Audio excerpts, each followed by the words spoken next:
To President Lee, Sir. to the trustees, faculty and staff, alumni, friends of the college, my beautiful wife, my children, my parents, my sister, who's also a Tougaloo alum.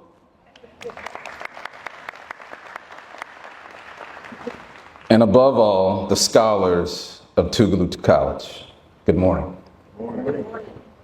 My mother, she was a school teacher for 28 and a half years, working with special needs children for both the Jackson Public School District and the Madison County School District. My father, he was a letter carrier for the United States Postal Service for over 32 years. My mother, she grew up in Scott County in Forest, Mississippi. And my father, he was born in Crawford in Lowndes County.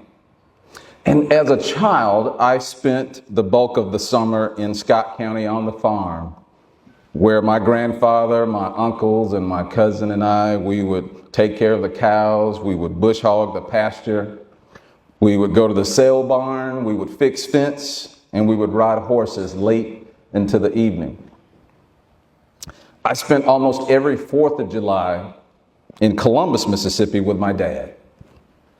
My grandfather Felix was born on the 4th of July, and although he passed away in 1986, all my aunts, uncles, cousins, we would still gather on Grandpa Felix's birthday. I went through a little bit of my family history because I think it's important that you get to know me. And it's my heartfelt desire to one day get to know each one of you. Mark Twain said that the 2 most important days of your life are the day that you're born and the day that you find out why. Each of you sitting here today has clearly covered the first part of Twain's equation. You were born. And by being here at Tougaloo College, you're writing a chapter in a story that gets you to the second part of the equation, and that is discovering your why. It's an honor to stand here on this campus where 64 years ago, 9 Tougaloo College students carried books, courage, and the United States Constitution into the then all-white Jackson Public Library. Those 9 students sat down and they began to read. And for that insistence on belonging, they were arrested. And for that cry for dignity, history now calls them the Tougaloo 9. Their read-in 1961 helped open doors that they were told would stay shut forever. And today, we walk through those doors because they refuse to turn back.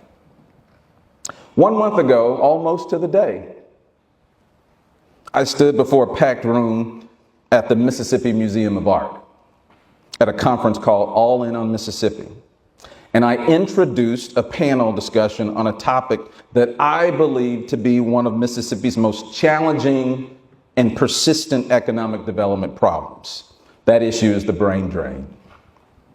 I said that the brain drain is a problem not just about young people leaving the state of Mississippi for better jobs or higher salaries. It's also about not being seen, not being valued, not being given the opportunities to lead in places we've called home our entire lives. I talked about my experience as a lawyer. I talked about my experience serving as counsel and economic development policy advisor in the governor's office. And I talked about holding a national certification in economic development and sitting for a 2-day examination that rivaled the bar exam. I talked about my own personal battles throughout my career fighting to be given the same chances as others who didn't walk the same path I did, who didn't grow up where I did. And most importantly, I talked about the experiences juxtaposed to being given the same chances as others who may not look like me. I talked about the fact that there were moments, more than I care to admit, that I thought about leaving, about taking my experience my energy, my commitment somewhere else besides Mississippi, somewhere that might feel easier. But I stayed. I stayed because I believe in Mississippi, and I believe Mississippi can be more than her history. I stayed because of the Tougaloo Nine. I stayed because of professors like Dr. Jerry Ward and Richard Dick Johnson. I stayed because of alums like the Honorable Benny G. Thompson, our congressman from the 2nd Congressional District, and Justice Reuben B. Anderson, the first black man to sit on the Mississippi Supreme Court.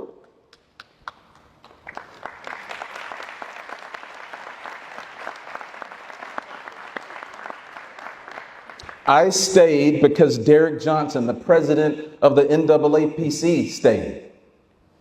I stayed because of mentors like U.S. District Judge Henry T. Wingate, who was the first black federal judge in Mississippi and the jurist who had the courage to strike down in a ruling just last week, House Bill 1193, which would have outlawed our strides towards diversity.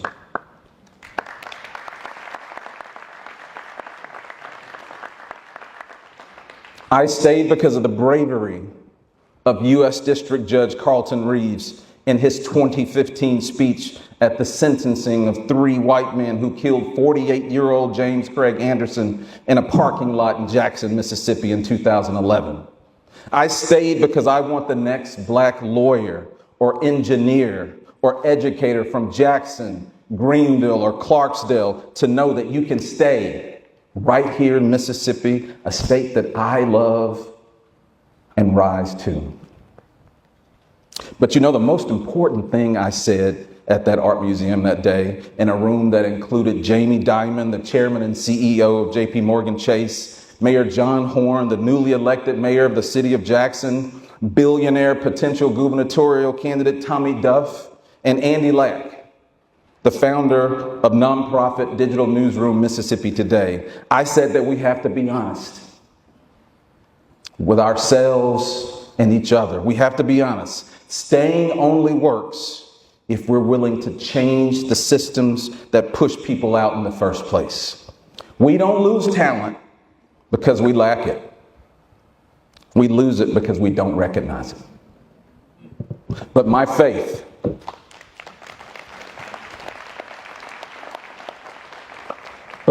tells me that Mississippi is on its way to being a major competitor, not only in the U.S. economy, but in the global economy as well. And I firmly believe that Tougaloo will be a part of that story.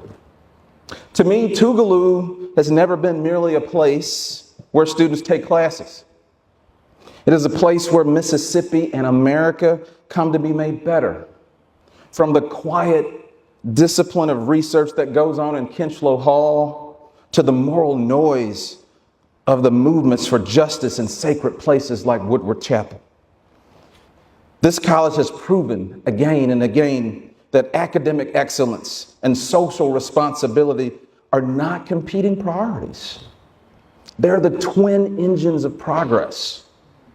Your professors stretch the boundaries of knowledge. Your alumni draft laws, lead courthouses, run companies, heal patients, organize communities, and make art that changes how we see one another. The state of Mississippi is more competitive, more just, and more hopeful because Tougaloo exists. And our country is stronger because Tougaloo insists. And this work is not abstract. The work is you. The work is your why. You are the scholars who will write the next chapter of this college's story. Your curiosity in the classroom, your discipline in Kinchlow Hall, your empathy in Berkshire Cottage, your leadership in student government, all of it adds to Tougaloo's character and its credibility. You don't just study the mission, you are the mission. I want to take a point of personal privilege and talk to you about what it means to be a scholar at Tougaloo College, not only in the early 2000s, but in this very moment as well. I came to Tougaloo College as a freshman in 1997. And as a freshman, my experience wasn't unlike many of my peers. That is, before declaring a major, we would take the core classes required of all new students, like mission involvement, which obligated freshmen to attend chapel every Wednesday. And we also had to take certain electives. And during my freshman year, I happened on an elective that piqued my interest profoundly. And that class was the Introduction to Philosophy. Now, I will be the first to admit I didn't have a great appreciation for the term philosophy as an 18-year-old, and I probably thought it might be an easy A. But it wasn't. Nor was the professor who taught it, Dick Johnson. Through that course, Dick introduced me to John Rawls, Bertrand Russell, René Descartes, Ludwig Wittgenstein, and Jean-Paul Sartre. And it forever shaped the way I viewed and approached the world and my life inside it. After my freshman year, I declared a double major in English and econ with an emphasis in philosophy. And econ, that was a major that Dick created, and it stands for Interdisciplinary Career-Oriented Humanities Major. And it's the very major that some of the brightest minds from this college declared. I've probably had over 60 teachers in my lifetime, but I can count on one or two hands the teachers who changed my life from grade school like Donna Loden to law school like Angela Capenda. But it was because of Tougaloo College professors like Dick Johnson and Jerry Ward that I submitted my application to be a United Negro College Fund Andrew W. Mellon Fellow. And as a Mellon Fellow, I studied with some of the best and brightest minds and HBCU students in the country, gaining exposure to a network of ideas at a camp called the James Weldon Johnson Institute for the Study of Race and Difference, where 25 rising juniors spent 6 weeks in the summer of 1999 in Atlanta, Georgia, on the campus of Emory University. And because of Professor Johnson and Jerry Ward, I attended Brown University in Providence, Rhode Island in 1999 in that fall, and New York University in New York City in spring 2000 on a year-long exchange program. So what does it mean to be a scholar at Tougaloo College? It means you're called to the hard, joyful work of open debate and discourse in the pursuit of truth. The pursuit of knowledge demands that we test ideas, not cancel people, that we disagree without disdain, and that we prize evidence over echo, that we steel man the argument, not straw man it. So here's my ask for you for the year ahead, Tougaloo students. Number one, seek first to understand. Ask the extra question that reveals what your classmate really means. Number two, bring your full story. Let your experiences, where you're from, what you've overcome, what you believe, inform the conversation. Number three, be brave. Be brave enough to change your mind when the facts or a better argument require it. Number four, be generous. Be generous enough to let someone else change theirs without humiliation. And most importantly, number five, find a mentor, a big sister, a big brother. One like my big brother, Jabari Edwards, who is one of the strongest people I know. He is someone who faced perhaps the greatest adversity of his entire life, but he did it with a smile on his face and an unwavering spine. When we do that, when we model rigorous inquiry and compassionate respect, we strengthen the academy and ultimately we strengthen our democracy.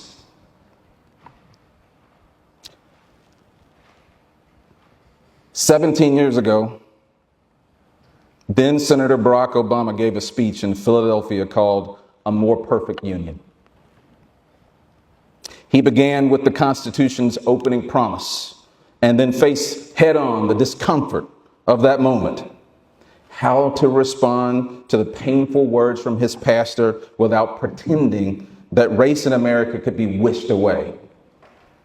He refused a false choice.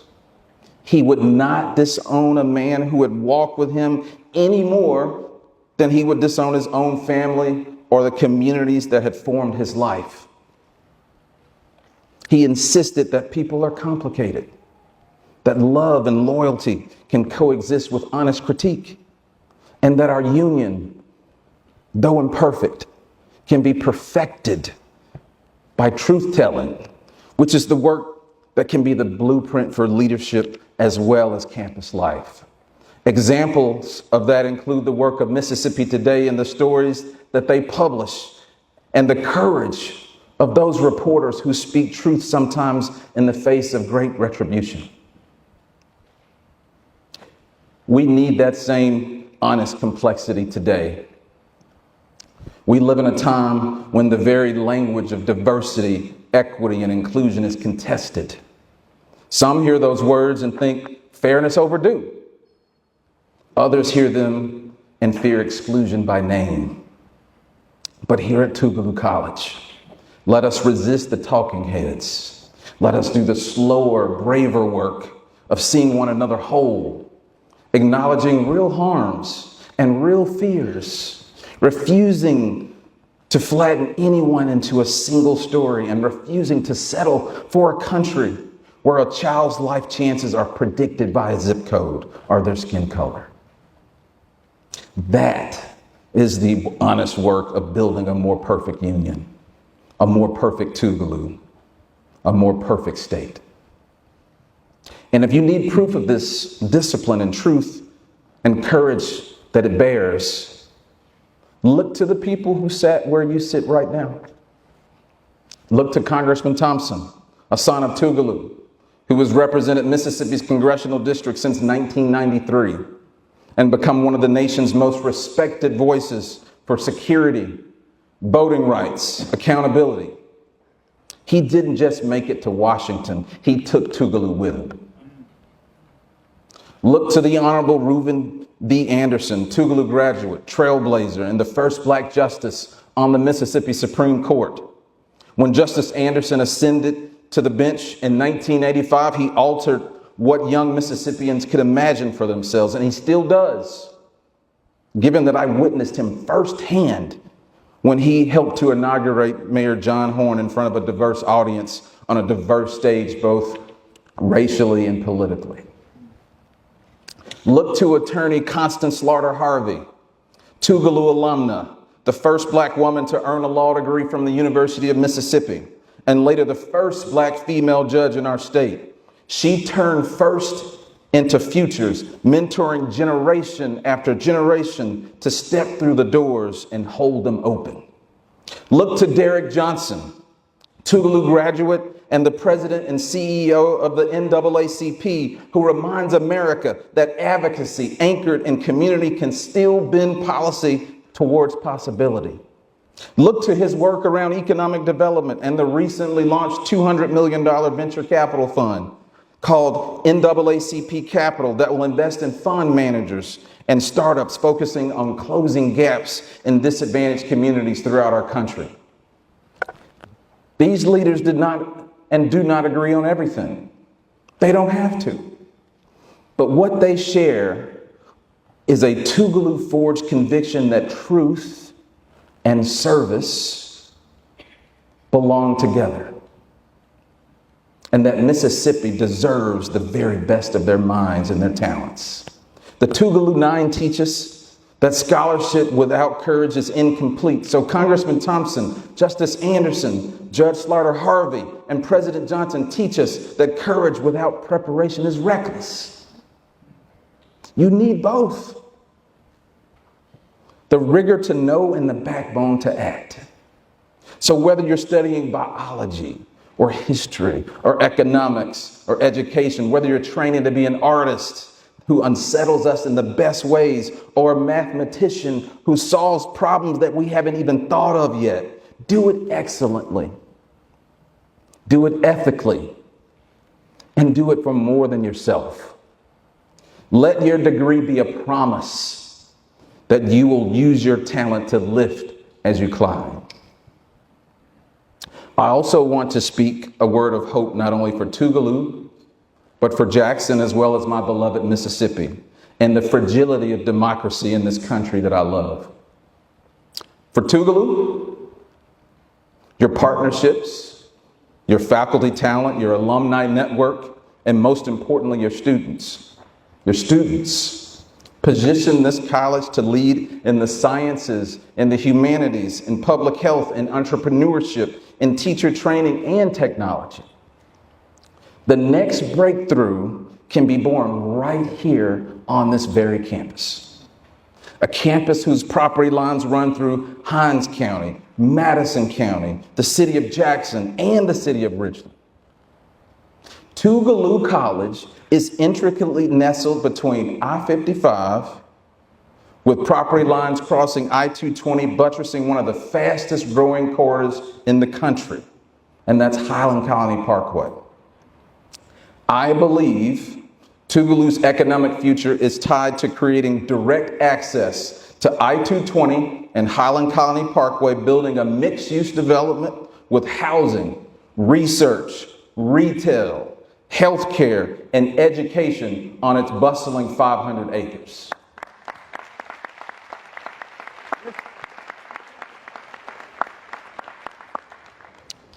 For the city of Jackson, we have challenges, and we know them by name: water, infrastructure, safety, trust. But I believe in this capital city. I believe in its leadership. I believe in its creativity, in its grit, in its churches, in its civic groups, in its small businesses, in its startups, its classrooms, and its kitchens. I believe Jackson can become a national model of investment, innovation, and inclusion, reinforcing each other, that we decide if we do something together, we can do it. And for the state of Mississippi, we will not be defined by our worst moments. We will be defined by our resolve to write better ones, by how we fund our schools, how we grow good jobs, how we keep talent at home, how we welcome new families, how we protect voting rights, and expand economic opportunity. Mississippi has always produced extraordinary people, but it's time to make our systems as extraordinary as our people. And for America, I remain stubbornly optimistic. We are messy and magnificent, all at the same time. We argue, we stumble, we try again. But the promise that drew the Tougaloo Nine to a reading table and drew generations to polling places and classrooms is still alive today. But we're not finished, and we will not fail. The work continues, and those workers are in this very room. So students, let me leave you with this simple charge drawn from this college's living history. Read courageously. Seek out ideas that stretch you and stories that humble you. Build bridges. Find the classmate you disagree with and build something useful together anyway. Serve somebody. Put your education to work for neighbors who may never learn your name. And when your moment comes, as it did for 9 students in 1961, you step forward. One day, I may be called to serve Mississippi in new ways. And if that day comes, if the people of this state ask it of me, I want to be ready. I want to be worthy. But public titles aren't the point. Service is. Whether you lead a classroom or a clinic, a courtroom or a company, a nonprofit or a neighborhood, carry yourselves as if Mississippi's future depends on it, because it does. I want every Tougaloo current student to stand right now, please.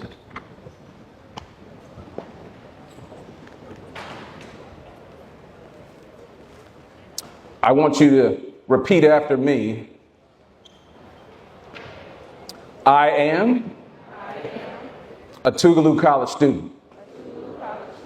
All right, Tougaloo, we got to do a little bit better than that now. Come on.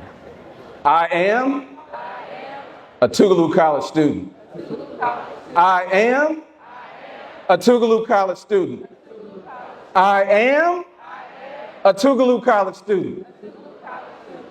Thank you, Tougaloo College, for the gift of this place, this mission, and this moment. Thank you.